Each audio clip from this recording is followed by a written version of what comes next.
Bienvenue dans ce podcast dédié aux entrepreneurs et dirigeants de petites entreprises, ainsi qu'à tous ceux qui s'intéressent à leur quotidien et à leurs enjeux. Pourquoi parler des petites entreprises ? Déjà, parce qu'elles représentent 95% des entreprises en France. Ensuite, parce qu'elles font face à des défis spécifiques. Du fait de leur petite taille, elles ont souvent une structure plus fragile et leurs dirigeants sont absorbés par leur quotidien et leur métier, et n'ont pas forcément de formation en gestion ou en finance. Ici, nos invités partagent des témoignages, des conseils et des outils concrets pour vous permettre de gagner du temps dans votre apprentissage ou d'éviter certaines erreurs qu'ils ont eux-mêmes commises. Installez-vous, c'est parti. Merci beaucoup de nous d'avoir accepté notre invitation. Est-ce que déjà, comme première question, vous pourriez très simplement et de manière succincte vous présenter ? Je m'appelle Aurélien Bertrand, j'ai 42 ans. Je suis gérant d'une épicerie en ruralité sur la commune de La Roque-de-Fas. La Roque-de-Fas, c'est dans le département de l'Aude. Euh, un village de 150 habitants. Euh, Après, on parlera du village si vous voulez, je ne sais pas si Oui, avec plaisir. Non, on peut même on commencer par ça. C'est un village donc situé sur la route des châteaux cathares. Donc, c'est important de le préciser puisque c'est 150 habitants, c'est peu. Mais l'été et pendant les vacances scolaires, il y a un peu plus de population qui fréquente notre établissement puisque c'est une zone assez Touristique. touristique. Voilà, Ok. tout à fait. Très bien. Et c'est à 1 heure environ de Narbonne, c'est Alors, ça? vous faites un triangle entre Narbonne, Carcassonne et Perpignan, et on est juste au milieu. Voilà. Ok. Très bien. Et alors, quelle est votre activité?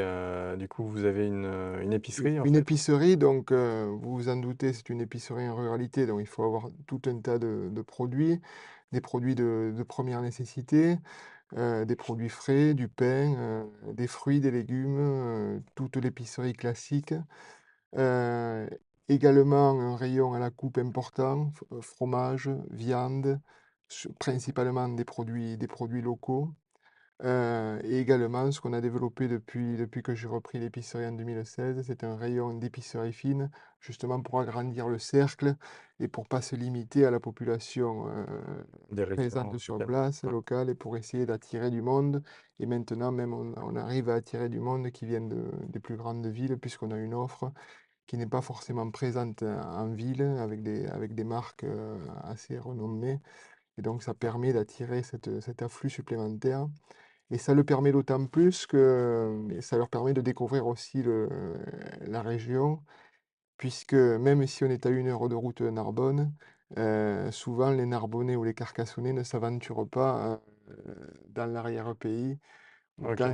quand on leur parlait de la Roque de Faille, ils disaient mais c'est très loin ça, et ils ne s'y aventuraient pas. Et donc là, en sachant qu'il y a une épicerie, qu'il y a des services, ça permet aussi de faire découvrir le territoire et ça nous permet aussi de rayonner sur le territoire. D'accord. Ok. Donc aussi avec des visiteurs régionaux qui viennent Voilà, tout du à fait fait. de l'épicerie. Ok. Alors, peut-être avant de détailler un petit peu plus et de parler plus de votre épicerie et de sa gestion, hein, ce qui est un peu Ouais. aussi l'objet du podcast, est-ce que vous pourriez nous expliquer comment vous êtes arrivé là, en fait? Comment Alors, est-ce que vous êtes devenu épicier? c'est compliqué. Moi, j'ai une formation de juriste, donc, mais par contre, ma famille a toujours été commerçante. Mes parents sont toujours en activité, ils ont toujours des commerces à Narbonne. Et donc, moi, je me rappelais quand j'étais plus jeune faire les devoirs à l'arrière de la boutique. Et donc, j'ai toujours vu comment ils procédaient ou tout ça. Et c'est vrai que ça m'a toujours plu, le contact avec la clientèle. Et j'ai toujours baigné là-dedans, en fait. Et pourquoi une épicerie? J'ai toujours aimé les produits, les producteurs, les belles histoires pour maintenir ce. Et quand j'ai appris que cette épicerie allait fermer, puisque le précédent exploitant avait de graves difficultés, je m'y suis intéressé. Alors du coup, cette entreprise, donc on a compris hein, son positionnement, en tout cas les différents Ouais. services qu'elle proposait. Si on parle en matière de taille, donc je ne sais pas par exemple le nombre de personnes qui travaillent Euh, dedans, on est 3 salariés, puisque moi, je suis moi-même un salarié dans salariés. mon entreprise. Ok, Une salariée qui est avec moi depuis le début, depuis la reprise, 8 ans et demi maintenant, c'était en 2016.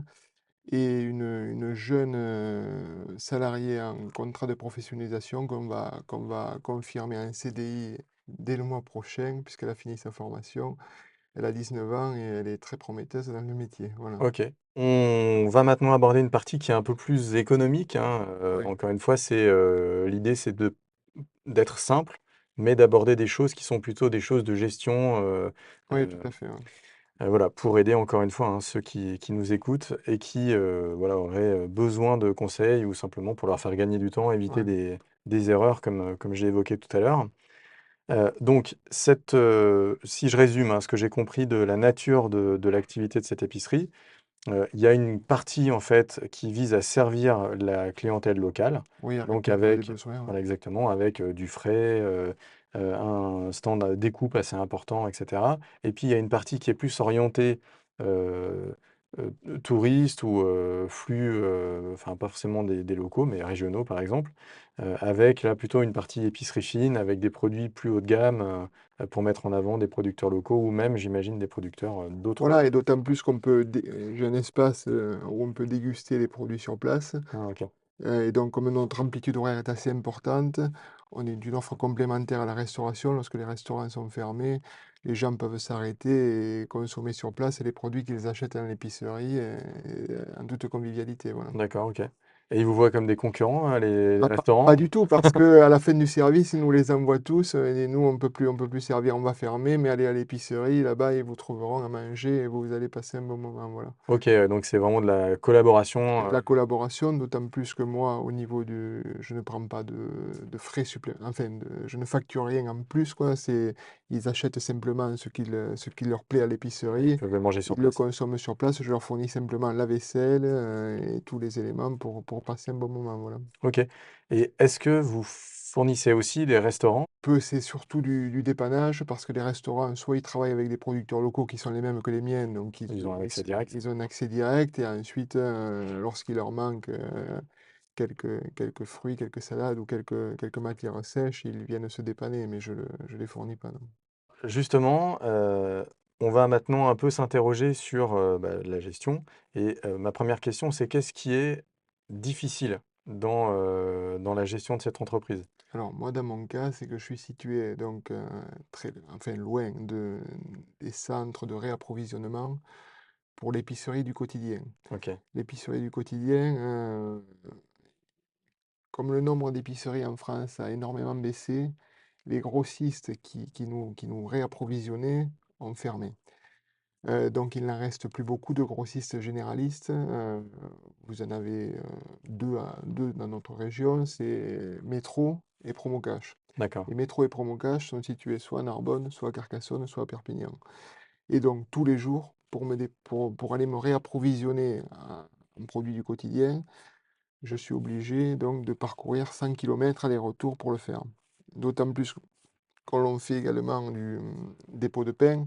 Donc aussi, je dois aller trouver un boulanger pour me réapprovisionner, puisque c'est moi qui remonte tout ça. Personne ne me livre au niveau des produits quotidiens, donc je suis obligé d'aller les récupérer et les ramener. Donc c'est vrai que ça fait beaucoup de kilomètres et je vous cache pas beaucoup de fatigue, ouais, alors je suis étonné en fait, donc vous faites cette distance tous les jours. tous les jours? Ouais. Mais il faut aussi ouvrir à des horaires, Voilà, où il y a des clients, donc vous le faites quand la nuit? Enfin, comment non, c'est? je le fais, le matin, très tôt. Ensuite, je demande, aux salariés, d'ouvrir, et ensuite je les rejoins, 1 heure après, j'arrive entre 9h30 et 10h tous les jours. Je me lève à 6h tous les matins et je fais les courses avant de monter, quoi. Je OK, remplis, j'ai 2 camions, un camion frigo pour l'été, que je remplis tous les matins de denrées, des fruits, des légumes, et tout ça, et je monte pour avoir le maximum de fraîcheur, et après plus on a de produits, plus l'offre est développée, forcément plus les réapprovisionnements sont compliqués puisqu'on est obligé d'acheter chaque fois des petites quantités de ouais, tout un c'est tas de ça. produits, Et puis ça rallonge aussi, et j'imagine, puis la ça et route, ça rallonge la route pour aller puisque voir j'ai plusieurs j'ai fournisseurs. plusieurs points de passage, ouais, tout à fait. OK. Ah ouais, ça effectivement, ça a pas l'air simple, à gérer. C'est très compliqué, ouais. Et il y a qu'est-ce qui vous, arrangerait, en fait? Quelle évolution ferait que ça soit plus Alors simple? Alors j'imagine un nouveau, grossiste pas loin, mais Ce ça ce qui m'arrangerait, parce qu'en plus les grossistes, il y a une autre difficulté, c'est que comme les épiceries ont beaucoup baissé, Donc forcément, l'offre destinée aux revendeurs est moindre, et on l'a vu pendant le covid et depuis le covid, les restaurants étaient fermés pendant la période du covid. Ouais. Donc pour que ces entreprises qui travaillent principalement avec la restauration, continuent à vivre, les grossistes dont je vous parle, ils avaient mis, des produits pour les revendeurs puisque c'était les épiceries ont eu le droit de rester ouverts, heu, pour continuer à servir la population. Donc pendant le covid, on a eu des articles qui nous permettaient donc de travailler, mais depuis la fin du covid, depuis le réouverture des restaurants, les rayons se sont vidés pour les revendeurs et avec des articles pour les restaurants. Donc c'est aussi de plus en plus compliqué. Ce qui pousse certains de mes confrères à aller en grande distribution, acheter les produits parce qu'ils ne les retrouvent plus Les grossistes. chez les grossistes, avec tous les désagréments que cela implique. C'est-à-dire faire des courses comme vous faites vous avec un caddie alors que les quantités sont bien plus importantes. Mmh. À la caisse, se faire remarquer. Souvent on nous pose des questions, on dit: «Mais pourquoi? Qu'est-ce que vous allez faire avec tout ça?» et cetera, et d'autant plus que, je ne sais même pas si on a théoriquement le droit de passer par ce canal de distribution. Mais c'est la réalité de l'épicerie, quotidienne, classique, en ruralité, donc c'est cette difficulté de réapprovisionnement. Et alors c'est pas du tout, on suit pas le fil, mais c'est pas Non, mais grave, bon, on en c'est parle parce que intéressant, ouais. c'est intéressant, d'autant plus qu'on pourrait se poser la question des prix maintenant, et on s'aperçoit que chez ces grossistes-là, le prix est plus élevé que si on va directement au supermarché. Donc ce qui implique aussi pour le commerçant, pour le revendeur, donc forcément il faut qu'il applique Une marge, ouais, sinon. une marge Mmh. même si elle est petite, mais il se retrouve forcément plus cher, que lors de la grande distribution. Bon, voilà. Et alors, pareil pour ma culture générale et puis, Ouais. celle des auditeurs, j'imagine. Comment c'est possible que, alors j'imagine c'est des volumes, que les grandes surfaces négocient sur des volumes beaucoup plus importants et donc ont des prix plus compétitifs Tout que à les, fait, c'est ouais. ça? Tout à fait. D'accord, et le réseau des grossistes, est-ce que vous êtes déjà posé la question, j'imagine que oui, d'internaliser, de développer votre propre, réseau, d'approvisionnement au final, au sein de votre fédération? Oui, mais il faut être parce que bon, notre fédération, c'est vrai, a plusieurs profils l'épicier. Il y a des épiceries 100% fines, il y a des épiceries, 100% produits locaux, et ensuite il y a des épiceries comme la mienne où l'offre Mixte, ouais. est mixte. Mais après, il y a aussi des épiceries qui sont situées en ville. Donc ici à Paris, ils ont aucun problème, ils vont à Rungis, ils se font livrer, il y a aucune difficulté. Et ensuite, il y a les épiceries de moyenne ville et les épiceries de ruralité. Et c'est vrai que les épiceries de ruralité, on n'est pas assez nombreux pour peser, si vous Ouais, voulez, et sur le voilà, trop dispersé et aussi trop sur le dispersés territoire. aussi sur le territoire. Et c'est vrai, c'est un sujet. Moi, j'ai alerté plusieurs fois les grossistes en leur disant qu'on ne pourrait plus continuer à travailler parce qu'on ne trouve plus tout l'assortiment nécessaire pour nous permettre de travailler. OK.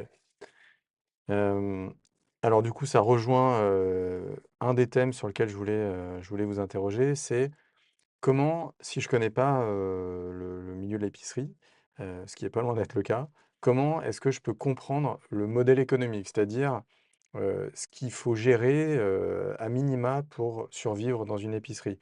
Vous achetez des choses, parfois vous les transformez, en les découpant, en les présentant, vous les revendez.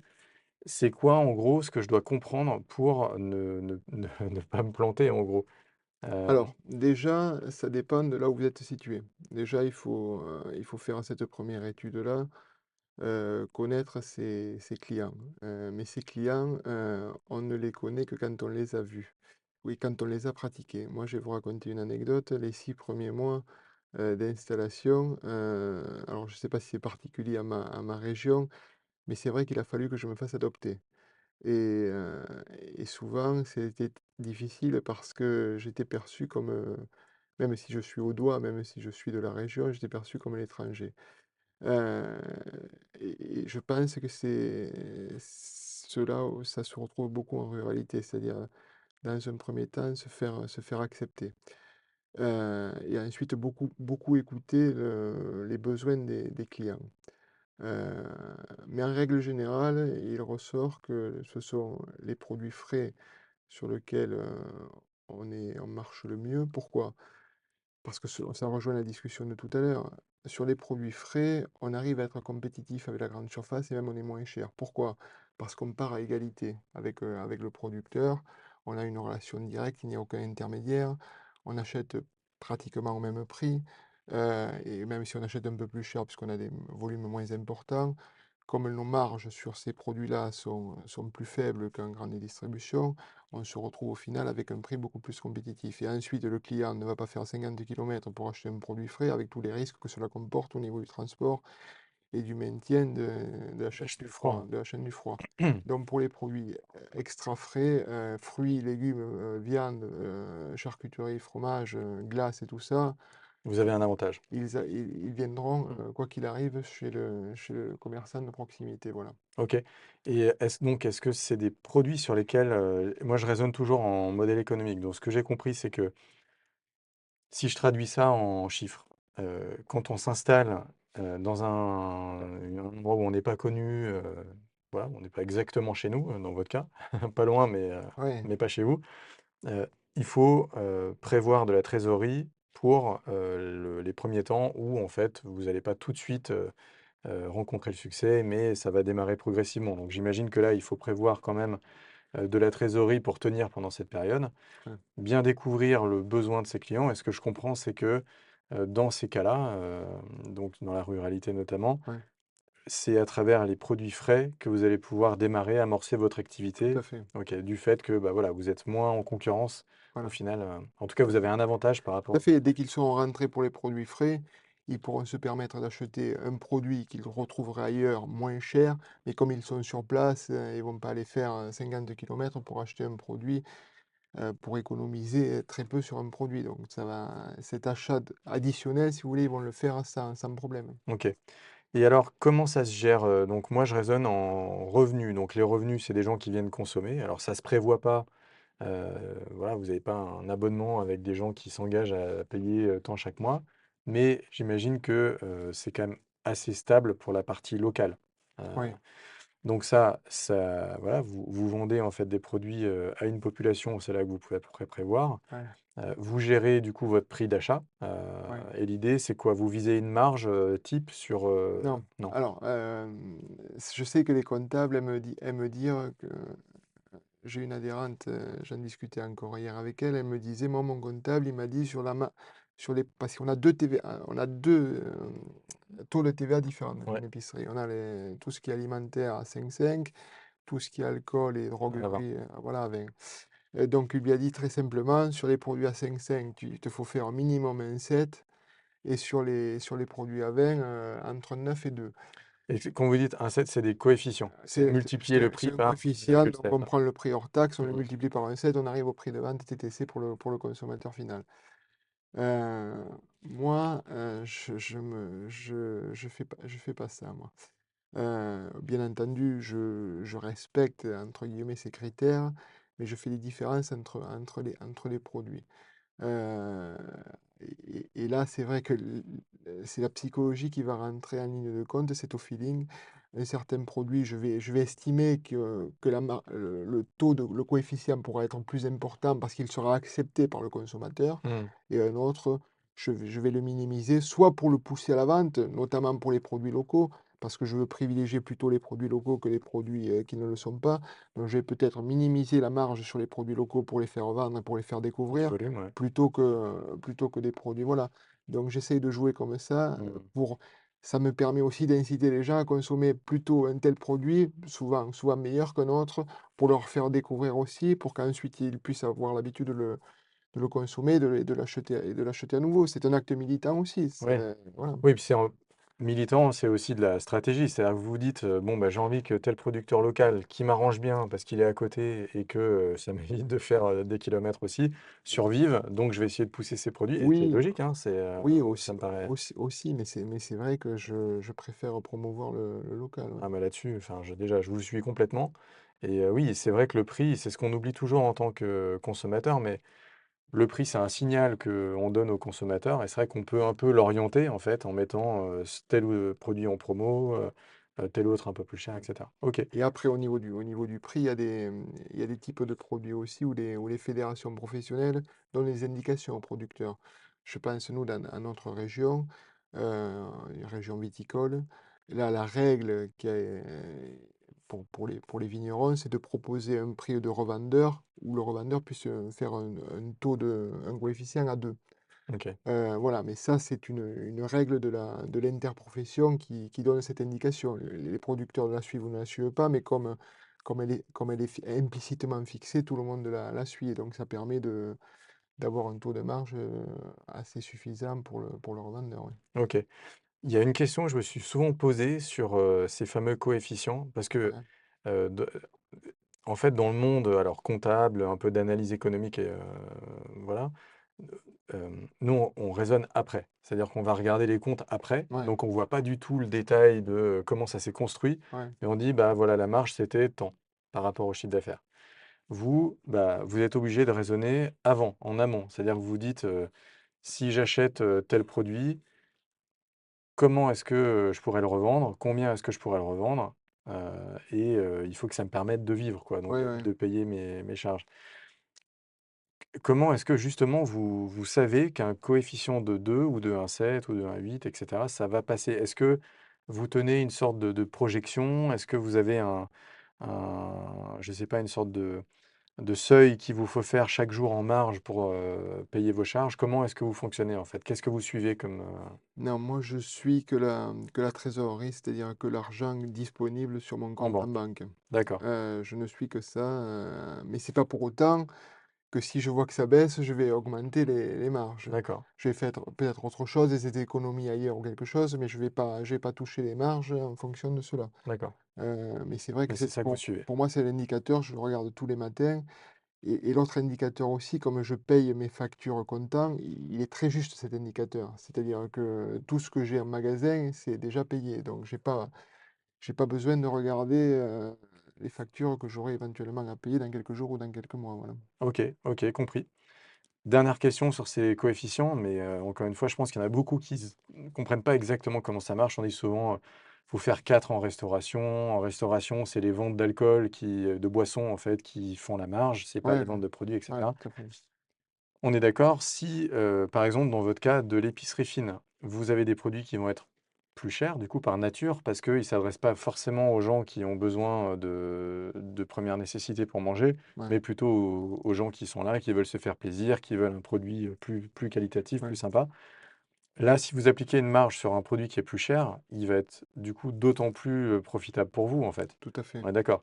Et donc en fait, on pourrait, enfin, j'imagine, baisser un peu le taux de marge sur des produits chers, juste parce que, voilà, pour le Oui, même parce que le pourcentage sur un gain, ouais. ouais.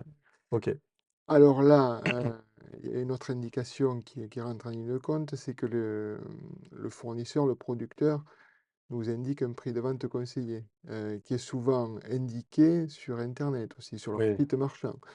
Et les consommateurs ils ont cette manie maintenant, de vérifier le de prix ou de vérifier regarder. de vérifier le prix. Mmh.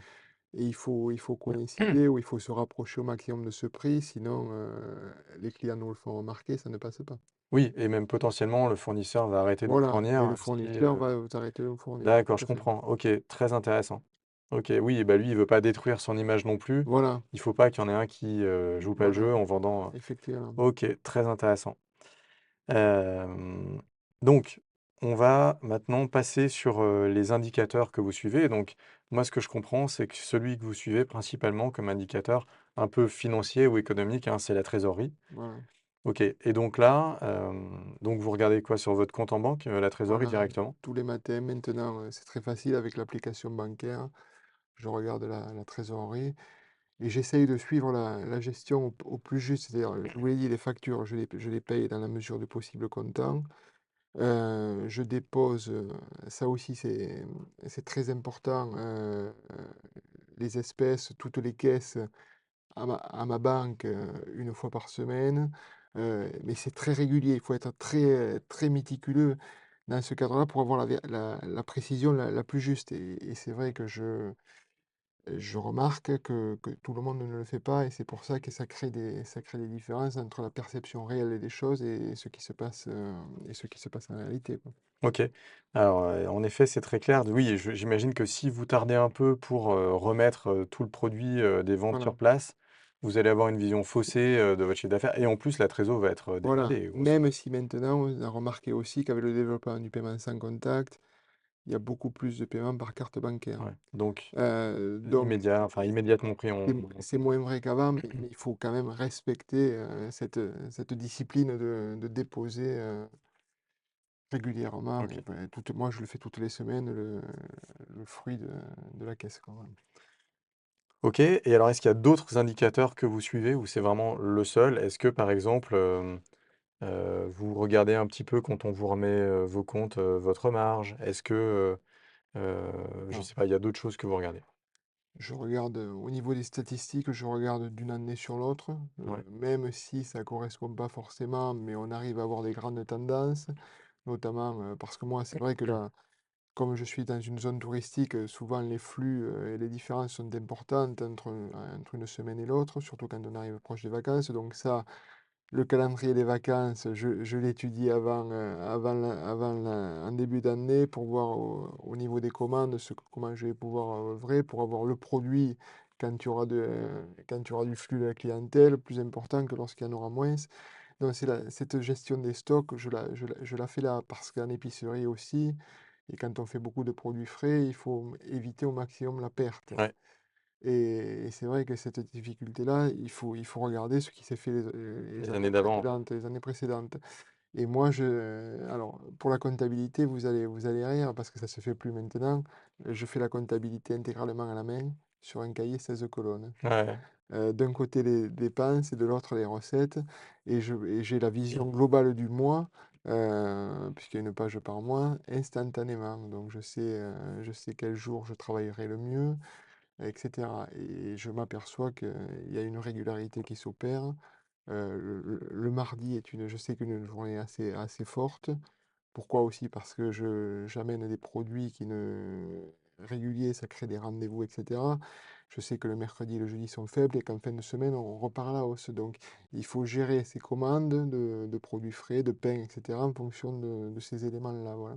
OK, très intéressant et ce que j'entends aussi dans ce que vous dites, c'est que votre activité est saisonnière dans la semaine et dans l'année. Donc il y a des jours dans la semaine qui marchent mieux, et dans l'année, il y a des périodes ou des semaines aussi qui fonctionnent mieux que les autres. Ouais, Et ce que j'entends aussi, c'est que vous pouvez orienter là aussi un peu la saisonnalité, c'est-à-dire créer des rendez-vous avec vos clients en disant: «Bah, voilà, le mardi ou le mercredi, ouais, tout à fait. il y a tel produit qui arrive» ou Tout à fait. «Je propose telle, spécialité que ce jour-là» pour un peu justement étaler aussi, Tout à fait. Et c'est ouais. là que la connaissance de son client est fondamentale. Et c'est pour ça il faut être au maximum au magasin pour échanger avec eux, parce qu'on connaîtra leur goût, on sera au plus près des réalités. Et donc, quand un fournisseur, moi, il m'est arrivé des fournisseurs qui me ramènent des produits qu'on n'a pas tout le temps, j'appelle moi-même les clients ou je leur envoie un message. Voilà, le produit que tu aimes est rentré, tu peux passer à l'épicerie, il t'attend.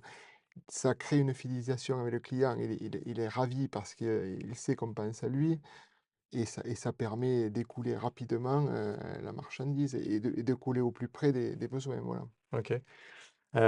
Alors dans la gestion de votre entreprise, quels sont vos principaux interlocuteurs? On pense souvent à l'expert comptable, au banquier, l'avocat et cetera. Alors, moi, j'ai pas d'expert comptable. Ouais, Le banquier, les banquiers maintenant sont de moins en moins présents. C'est-à-dire que quand je vais déposer toutes les semaines l'argent à la banque, il y a pas de banquier, il y a qu'une machine. Heu, donc j'ai pas cet échange avec le banquier.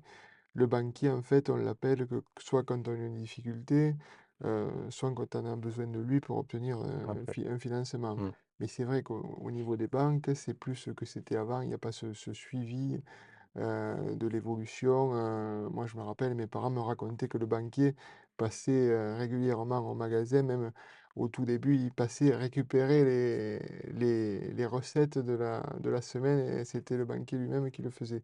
Maintenant, il y a plus ça, c'est dommage, mais c'est comme ça. Donc, le banquier reste un interlocuteur, mais en cas de besoin. Ouais, Voilà. que sur, Voilà. de manière Voilà. opportuniste dans Voilà. le bon sens du terme, mais voilà, transactionnel quoi. Voilà. OK.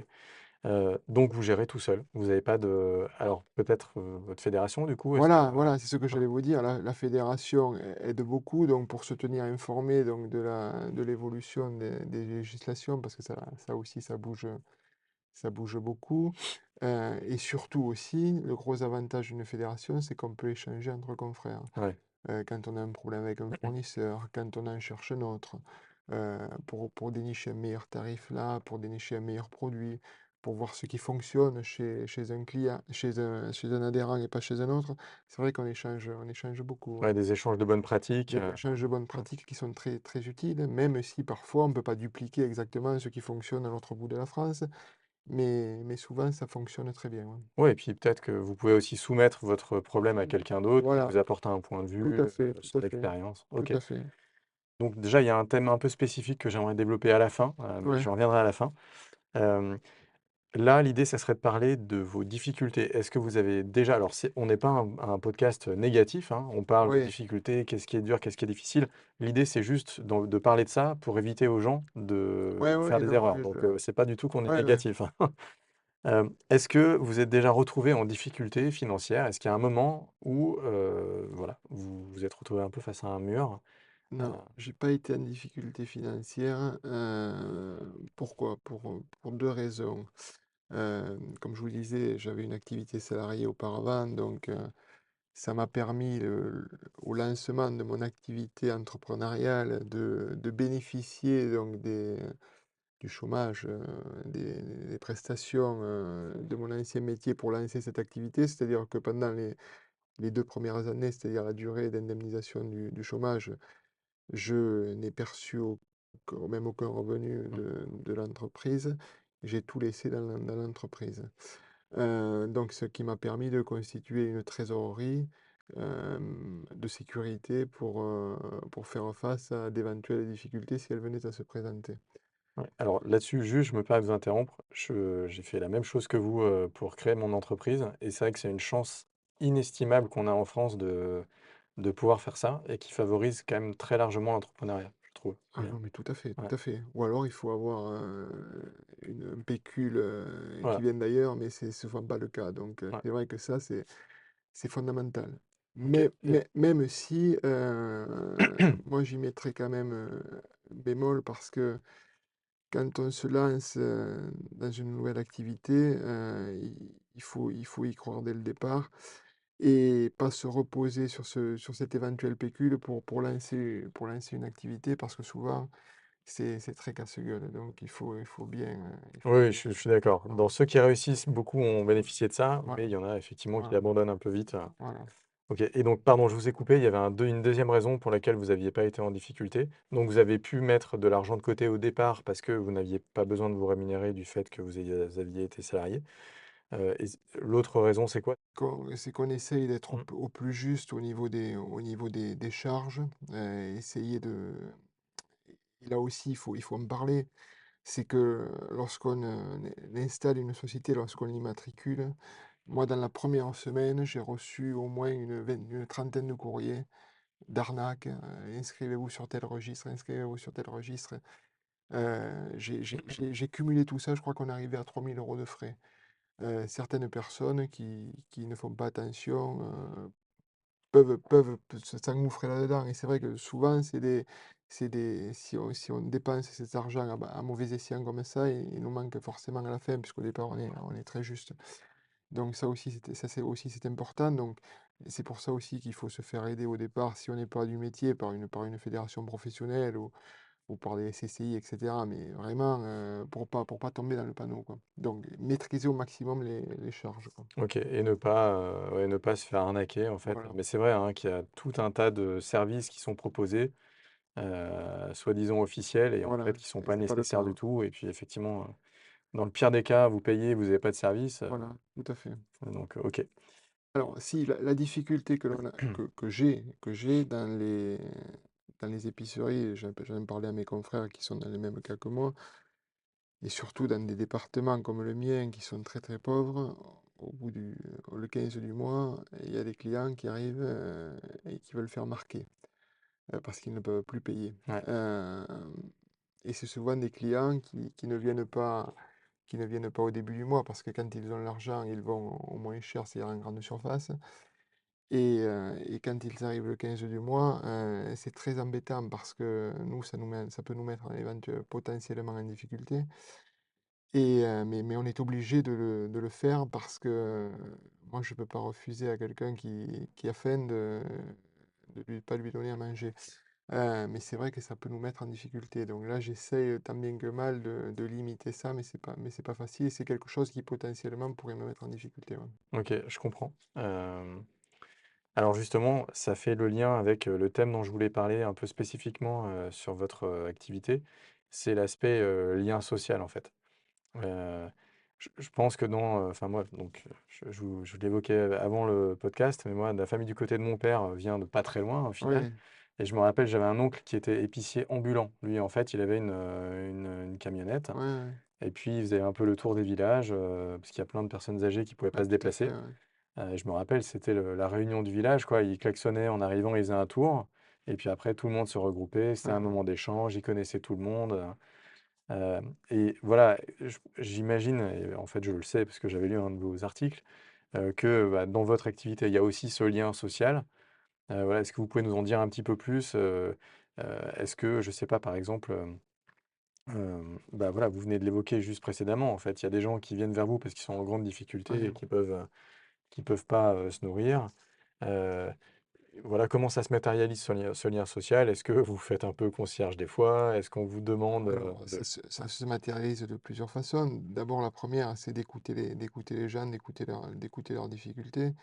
Ça, c'est déjà le 1er point et en étant ouvert avec une amplitude horaire comme la nôtre, c'est vrai qu'on est et souvent on est les seuls à être ouverts autant donc le premier réflexe, c'est de venir chez l'épicier raconter, les difficultés que nous avons et ensuite on répond à tout un tas de services, qui soit ont disparu des ces zones rurales, heu, soit qui doivent être maintenus. Je pense notamment, il m'arrive très souvent de remonter des traitements médicaux, je m'arrête à la pharmacie pour les clients. Je vends des fois des timbres pour, voilà, je fais distributeur de billets parce que le distributeur de billets du village d'à côté ne fonctionne pas et souvent, l'été notamment lorsque, là, c'est plus la population locale, mais c'est les touristes. Lorsqu'ils veulent aller au marché du coin, eh bien, il faut payer en cash, ils ont plus de cash, donc le distributeur ne fonctionne pas, donc je fais distributeur de billets aussi.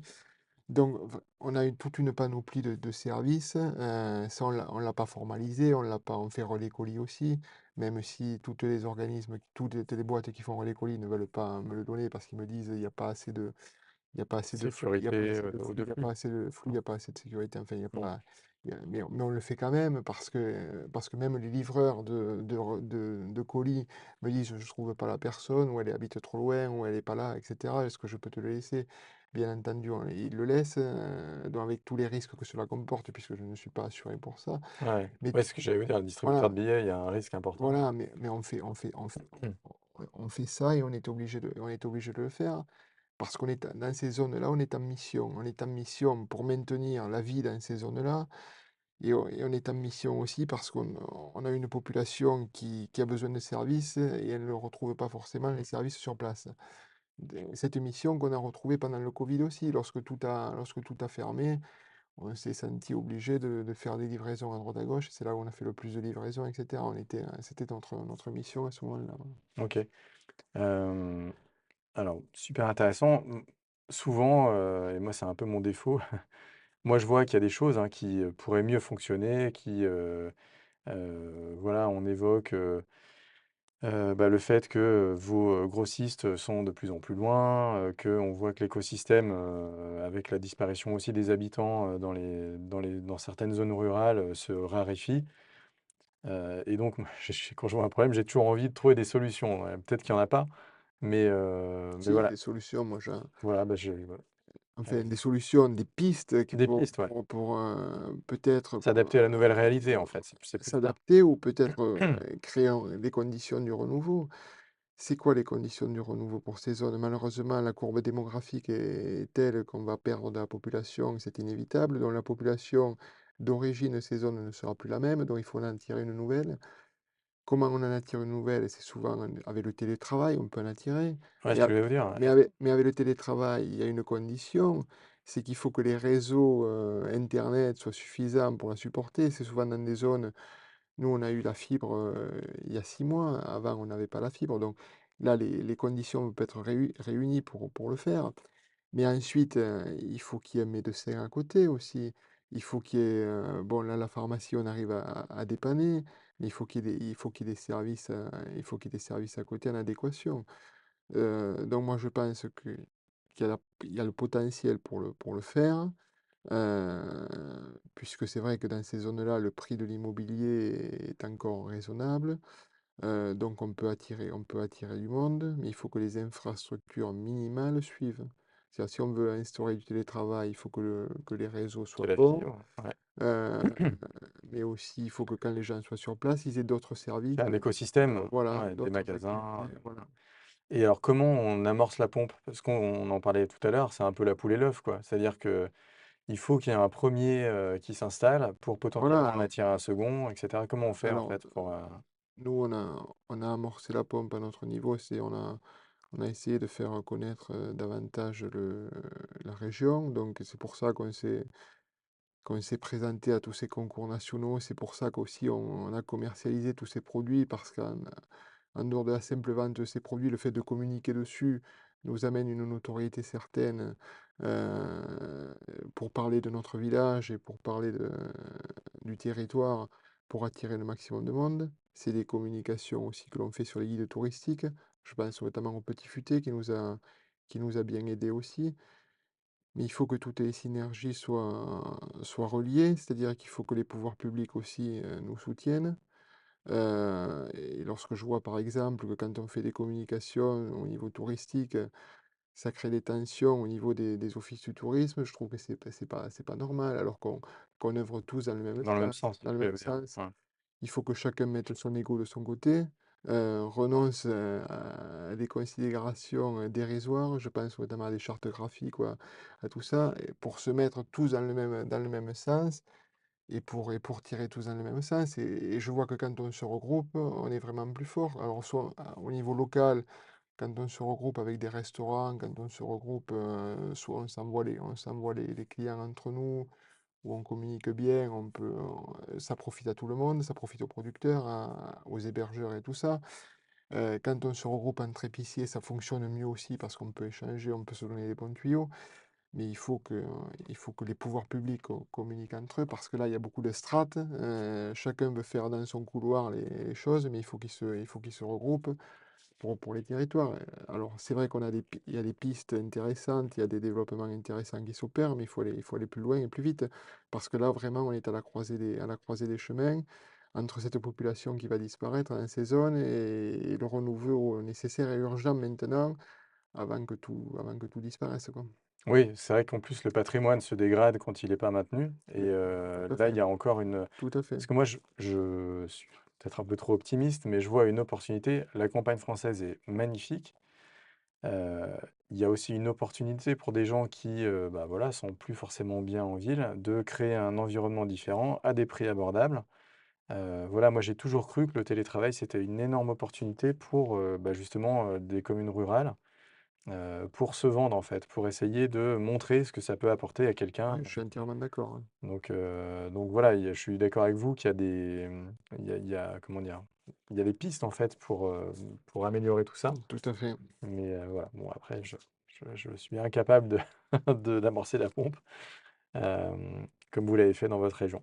Hem, Juste pour finir, est-ce que, quels seraient les conseils que vous donneriez à vous-même au moment où vous vous êtes lancé, en fait? Les choses que vous auriez aimé savoir, qui vous auraient fait gagner du temps, aider dans le développement de votre activité, Alors, des conseils, là où j'aurais aimé en avoir, parce que, vous savez que quand on se lance dans une activité, quand on va quand on va voir le banquier pour ouvrir un compte, il nous demande des bilans prévisionnels. Il nous demande 3 bilans prévisionnels. ouais, Donc là, ça, c'est une formalité, j'ai jamais rien compris parce que souvent dans ces commerces-là, le bilan qui va être, dans les années futures va correspondre à la personnalité du dirigeant. C'est pour ça que en fonction de comment il va interagir avec les clients ou les services qu'il va proposer, le bilan sera, plus ou moins bon. Donc peut-être j'aurais aimé avoir ces conseils-là au départ, mais moi le conseil que je peux donner aux gens qui veulent s'installer en ruralité comme en ville et tout ça, c'est et surtout qui veulent s'installer et tenir un commerce de proximité, c'est qu'il faut aimer profondément les gens. Au-delà de toutes les statistiques, au-delà de tout ça, au-delà de tous les indicateurs, il faut le faire avec le cœur. C'est primordial. Alors après, moi je dis toujours, il faut avant de recevoir, il faut donner. Et donc, quand on donne, forcément on reçoit et c'est le principal pour moi. OK, bah, c'est très clair. Je pense que ça ressort assez bien de Voilà, tout voilà. votre témoignage de manière générale. Hem, Parfait, bah, merci beaucoup. Avec J'ai plaisir. appris énormément de choses. Je- Donc merci, hein, d'avoir partagé de manière aussi précise, tous ces éléments sur votre activité. Merci à vous.